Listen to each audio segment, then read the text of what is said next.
Well, we began tonight with flooding in parts of England. So how do you protect against the worsening effects of climate change? On the River Severn in Worcester, one man's taken matters into his own hands. Here's Phil Mackey.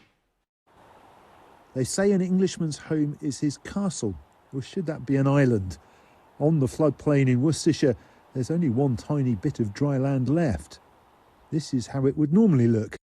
There was no chance there'd ever be flood defences for the isolated property where Nick Lupton lives with his wife Annie and two cats, so they decided to build a wall. Although the house has got some really good mitigations in place, like barriers on the doors and pumps below the floor level, we finally decided to build ourselves a wall around the house. Nick, who's a chartered mechanical engineer, designed it with the help from some experts. Once builders had put in the foundations, he, Annie and some friends did the labouring. It cost about the same as a small extension and required a remortgage to pay for it. It's between 4 and 7 foot tall, a foot higher than the highest ever flood.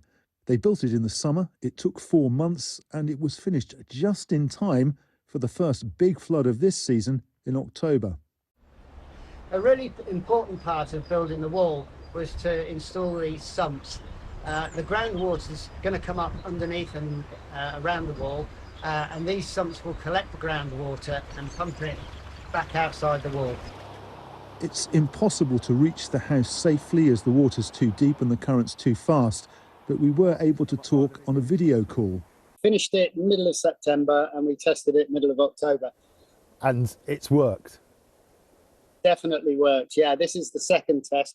This flood's actually quite a high one. It's close to the record in 2020. It's a lot easier now with the wall, but also for the long-term benefits of the structure of the house itself.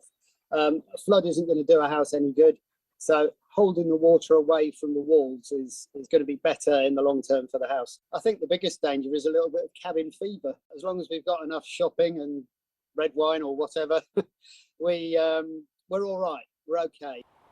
The Luptons have stocked up and are sitting it out until the water drops, hopefully by the end of the weekend. Phil Mackey, BBC News, Worcestershire.